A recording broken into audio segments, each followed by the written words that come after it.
एक समय की बात है, गुरु ने शिष्य से कहा, ये 7 जगहें हैं जहां बुलाए जाने पर भी मत जाना, वरना जीवन बर्बाद। क्या हैं वो जगहें? सुनिए, बुद्ध नीति की ये अनमोल सीख जो आपको अमीर गरीब, राजा सिपाही सबको अमूल्य बनाएगी। एक समय की बात है, शाम का समय था। बुद्ध वह महान नीतिजी और विद्वान अपने शिष्य आनंद के साथ एक प्राचीन वृक्ष के नीचे बैठे थे। उन्होंने गंभीर स्वर में कहा, आनंद, आज मैं तुम्हें कुछ बातें बताने वाला हूं। मेरी बातों को ध्यान से सुनो, क्योंकि यह बातें तुम्हारे जीवन भर काम आएंगी। क्योंकि आज भी तो मैं उद्देश्य देने वाला हूं। यह अनमोल है। इन बातों को तुम हमेशा याद रखना, क्योंकि आज जो बताऊंगा वह 7 ऐसी जगह हैं जहां पर तुझे बुलाने पर भी नहीं जाना चाहिए। अगर कोई बुलाए भी तो विचार किए बिना वहां के बारे में जाने की सोचना भी मत। गलती से भी भूल मत जाना, क्योंकि एक साधारण विचार स्वभाव का व्यक्ति का चरित्र बड़ा ही निर्मम होता है। वह बड़ी आसानी से किसी के जाल में फंस जाता है और कई बार उसकी मासूमियत उसे फंसा देती है। मैंने देखा है, तुम अपने रास्ते पर चल रहे हो, लेकिन तुम अपने रास्ते से कई बार भटक जाते हो। इसलिए तुम्हें चाहिए कि तुम इन बातों पर अमल करो और मेरी बातों को गहराई से सुनो। आनंद ने उत्सुकता से कहा, जी गुरुदेव, आप मुझे बताइए। बुद्ध मुस्कुराए और बोले, ठीक है मेरे पुत्र, दिल से बात। मैंने जो तुम्हें 7 बातें दी हैं उन पर विस्तार से व्याख्या करूंगा। यह बातें न केवल तुम्हारे व्यक्तिगत जीवन के लिए, बल्कि एक राजा के रूप में, एक योद्धा के रूप में और एक मानव के रूप में उपयोगी होंगी। यह शास्त्रों, वेदों और मेरी अपनी नीतियों पर आधारित है। अर्थशास्त्र में मैंने कहा है कि बुद्धिमान व्यक्ति वही है जो खतरे को पहले ही पहचान ले।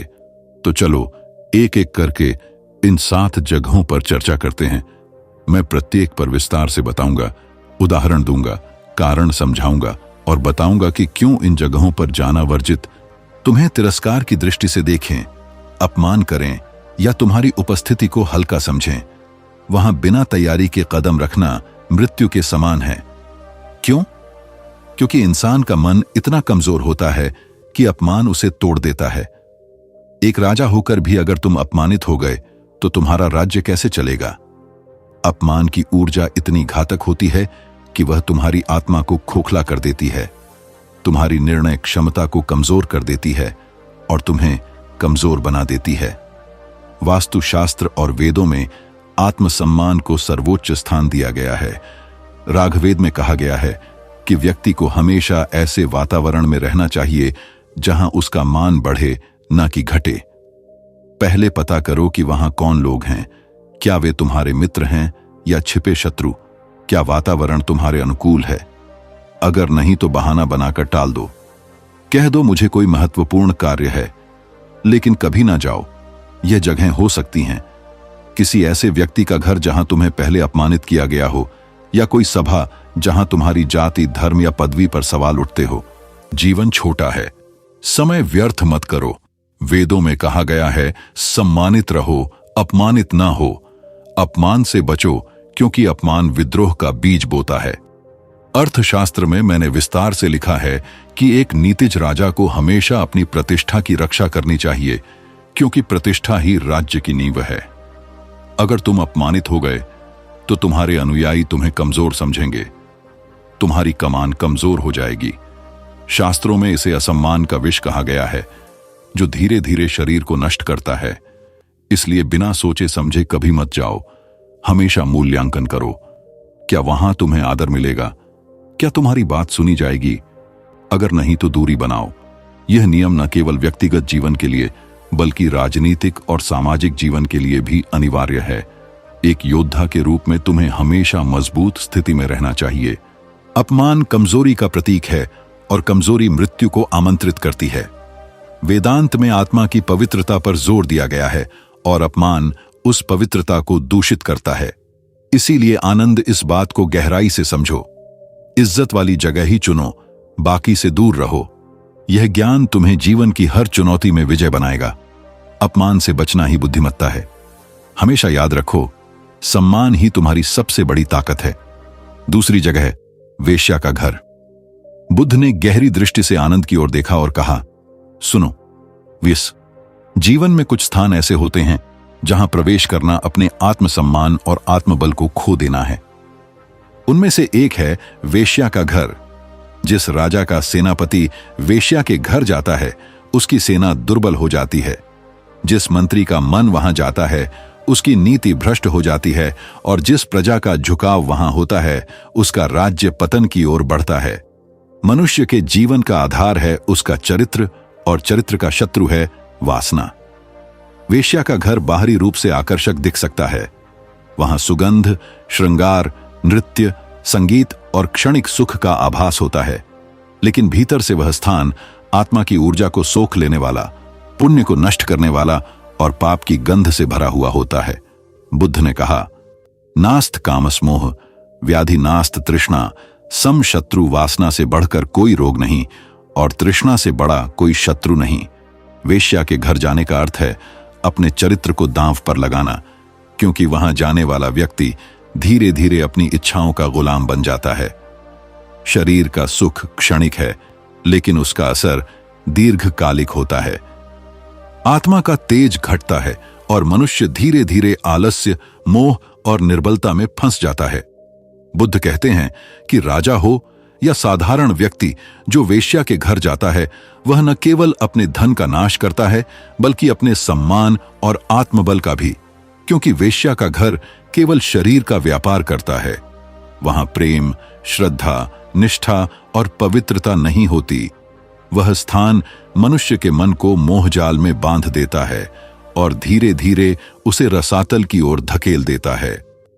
शास्त्र कहते हैं कि धर्म, अर्थ, काम और मोक्ष 4 पुरुषार्थ हैं, लेकिन काम का स्थान केवल धर्म सम्मत है। जब काम धर्म की मर्यादा से बाहर जाकर वेश्या के घर पहुंचता है, तो धर्म नष्ट हो जाता है, और धर्म नष्ट होता है तो शेष 3 भी टिकते नहीं। वेश्या के घर जाने वाले को समाज सम्मान की दृष्टि से नहीं देखता, उसकी प्रतिष्ठा गिरती है, और जैसा बुद्ध ने पहले ही कहा था, प्रतिष्ठा ही शक्ति है। प्रतिष्ठा के बिना न तो राजा राज्य कर सकता है, न ही साधारण व्यक्ति सुख से रह सकता है। वेद और उपनिषद बार बार आत्मसंयम का महत्व बताते हैं। ऋग्वेद में कहा गया है, मनुष्य का वास्तविक बल उसकी इंद्रिय निग्रह में है। वेश्या का घर इंद्रिय निग्रह को भंग करने का केंद्र है। वहां जाकर साधक अपने भीतर की तपस्या को नष्ट करता है। भक्तों और ऋषियों ने हमेशा इस विषय में सावधान किया है। जो व्यक्ति ब्रह्मचर्य का पालन करता है, वही तेजस्वी, दीर्घायु और सफल होता है। वहीं जो व्यक्ति वासना का दास बनता है, वह दुर्बल और अपमानित होता है। तीसरी जगह जहां मदिरा और नशे का वातावरण होता है, वहां जाना आत्मा को अंधकार में धकेलने के समान है। मदिरा केवल शरीर को विषाक्त नहीं करती, बल्कि मन और बुद्धि की जड़ों तक को नष्ट कर देती है। क्षणिक सुख और उन्माद के लिए मनुष्य जो मूल्य चुकाता है, वह है विवेक का ह्रास, और विवेक ही मनुष्य का सच्चा धन है। यदि विवेक चला गया तो राजसत्ता, विद्या, पराक्रम और साधना सब व्यर्थ हो जाते हैं। आचार्य बुद्ध ने स्पष्ट कहा है कि जो स्थान नशे का केंद्र है, वह स्थान पाप का घर है। वहां की हवा भी दूषित है, वहां का संगीत भी उन्मादक है, वहां की हंसी भी झूठी और खोखली है। ऐसे स्थान पर जाने वाला व्यक्ति धीरे धीरे उसी लहर में बहने लगता है। पहले वह केवल देखने जाता है, फिर संगति उसे खींच लेती है, और शीघ्र ही वह भी उसी दोष में डूब जाता है।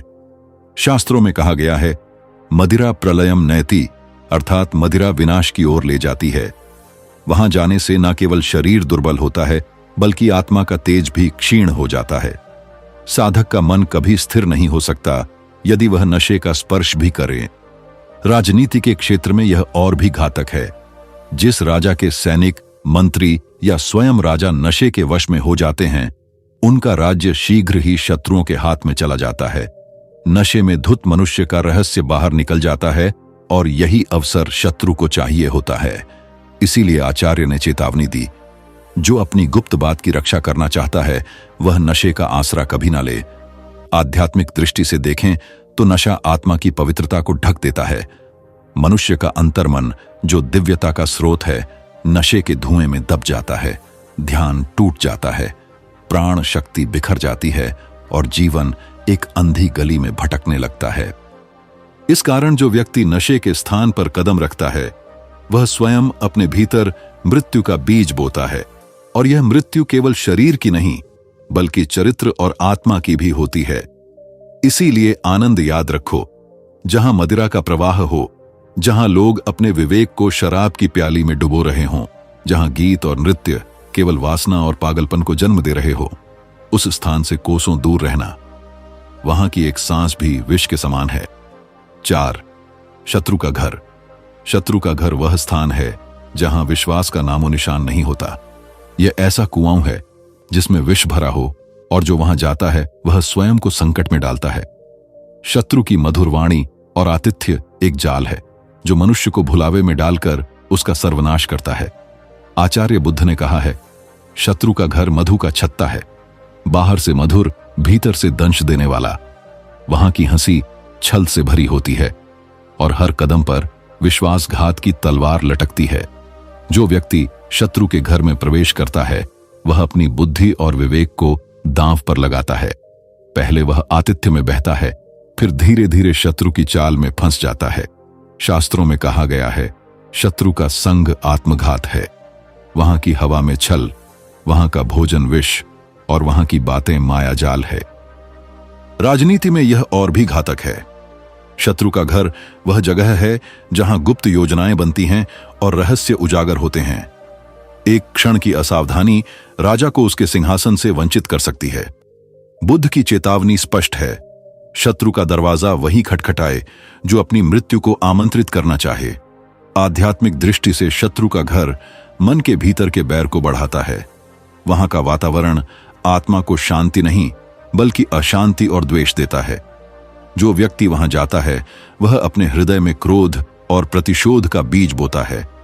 यह बीज न केवल उसके जीवन को बल्कि उसकी आत्मा को भी विषाक्त करता है। इसलिए आनंद शत्रु के घर से सदा दूर रहो। उसकी मधुर मुस्कान और अतिथि सत्कार के पीछे छिपा छल तुम्हें भस्म कर सकता है। वह स्थान मृत्यु का द्वार है जहां से वापसी केवल पश्चाताप के साथ होती है। व्यक्ति ऐसे स्थान पर जाता है वह धीरे धीरे क्रूरता और संवेदनहीनता की ओर खींचता है। पहले वह केवल दर्शक बनता है, फिर उसका मन हिंसा को स्वीकारने लगता है और अंत में वह भी उस पाप का हिस्सा बन जाता है। बुद्ध ने चेतावनी दी है, जहां गौ की चीत्कार गूंजती हो वहां का जल भी विष बन जाता है। राजनीति में गौ हत्या का स्थान शत्रुओं का अड्डा बन जाता है। ऐसा स्थान समाज में अशांति और विद्रोह को जन्म देता है, क्योंकि गौ के प्रति क्रूरता धर्म और संस्कृति के प्रति विद्रोह है। राजा का कर्तव्य है कि वह ऐसी जगह को शुद्ध करे, न कि वहां कदम रखें। आध्यात्मिक दृष्टि से गौ हत्या का स्थान आत्मा को दूषित करता है। वहां का वातावरण ध्यान को भंग करता है और मनुष्य का अंतर्मन पाप के भार से दब जाता है। जो व्यक्ति वहां जाता है वह अपने भीतर करुणा और पवित्रता को मार देता है। इसलिए आनंद उस स्थान से कोसों दूर रहो जहां गौ की चित्कार गूंजती हो। वहां की एक सांस भी आत्मा को भस्म कर सकती है। वह स्थान नरक का द्वार है जहां धर्म और मानवता का अंत होता है। 6 चरित्रहीन और लोभी का घर। चरित्रहीन और लोभी का घर वह स्थान है जहां नैतिकता और सत्य का कोई मूल्य नहीं। यह ऐसा दलदल है जिसमें फंसने वाला व्यक्ति अपनी आत्मा और सम्मान को खो देता है। चरित्रहीनता और लोभ मनुष्य को पशु से भी नीचे ले जाते हैं, क्योंकि यहां ना तो विवेक होता है ना ही धर्म। बुद्ध ने कहा है, लोभी का घर विष का भंडार है और चरित्रहीन का घर पाप का गृह है। ऐसे स्थान पर जाने वाला व्यक्ति पहले लोभ के जाल में फंसता है, फिर चरित्रहीनता की संगति उसे नीचे खींच लेती है। वहां की बातें मधुर लगती हैं, परंतु वे मन को भ्रष्ट करती हैं। शास्त्र कहते हैं, लोभ पापस्य कारणम, अर्थात लोभ पाप का मूल है। वहां का वातावरण मन को अशुद्ध करता है और धीरे धीरे व्यक्ति अपनी मर्यादा खो देता है। राजनीति में चरित्रहीन और लोभी का घर सबसे खतरनाक होता है। यहां गुप्त योजनाएं बनती हैं और विश्वासघात का खेल खेला जाता है। जो राजा या सैनिक यहां फंसता है वह अपने राज्य का सर्वनाश आमंत्रित करता है। बुद्ध की सलाह है, लोभी का साथ वही करे जो अपनी मृत्यु का सामान खरीदना चाहे। आध्यात्मिक दृष्टि से ऐसा स्थान आत्मा की शुद्धता को नष्ट करता है। लोभ और चरित्रहीनता मन को भटकाती है, ध्यान को तोड़ती है और व्यक्ति को सत्य के मार्ग से दूर ले जाती है। जो वहां जाता है वह अपने भीतर का प्रकाश खो देता है। इसलिए आनंद चरित्रहीन और लोभी के घर से सदा दूर रहो। वहां की एक सैर भी तुम्हें पाप के गर्त में धकेल सकती है। यह स्थान वह आग है जो आत्मा को भस्म कर देती है। 7 अहंकारी का घर। अहंकारी का घर वह स्थान है जहां विवेक और विनम्रता का लोप हो चुका है। यह ऐसा मरुस्थल है जहां ना तो प्रेम की छांव है, ना ही सत्य का जल। अहंकार मनुष्य को अंधा बनाता है और उसका घर पतन का केंद्र होता है। बुद्ध ने कहा है, अहंकारी का घर वह अग्निकुंड है जो स्वयं को और दूसरों को जलाता है। वहां की हवा में घमंड की गंध होती है और वहां की बातें केवल स्वयं की प्रशंसा से भरी होती है। जो व्यक्ति अहंकारी के घर जाता है वह धीरे धीरे उसके प्रभाव में आ जाता है। पहले वह उसकी प्रशंसा सुनता है, फिर स्वयं को भी उसी श्रेष्ठता के भ्रम में खो देता है। शास्त्रों में कहा गया है, अहंकार सर्वनाश, अर्थात अहंकार सर्वनाश का कारण है। वहां का वातावरण मन को अशांत करता है और व्यक्ति अपनी विनम्रता खो देता है। राजनीति में अहंकारी का घर सबसे घातक होता है। अहंकारी राजा, मंत्री या सैनिक अपने ही घमंड में डूबकर शत्रुओं का शिकार बन जाते हैं। बुद्ध की चेतावनी है, जो अहंकारी के साथ उठता बैठता है वह स्वयं अपने पतन का कारण बनता है। आध्यात्मिक दृष्टि से अहंकार आत्मा का सबसे बड़ा शत्रु है। अहंकारी के घर का वातावरण मन को सत्य और ईश्वर से दूर ले जाता है। वहां ध्यान टूटता है और आत्मा का तेज मलिन हो जाता है। जो व्यक्ति वहां जाता है वह अपने भीतर का सत्य और शांति खो देता है। इसलिए आनंद अहंकारी के घर से सदा दूर रहो। वहां की एक सैर भी तुम्हें घमंड के अंधे कुएं में धकेल सकती है। यह स्थान वह विश्व है जो आत्मा को नष्ट कर देता है।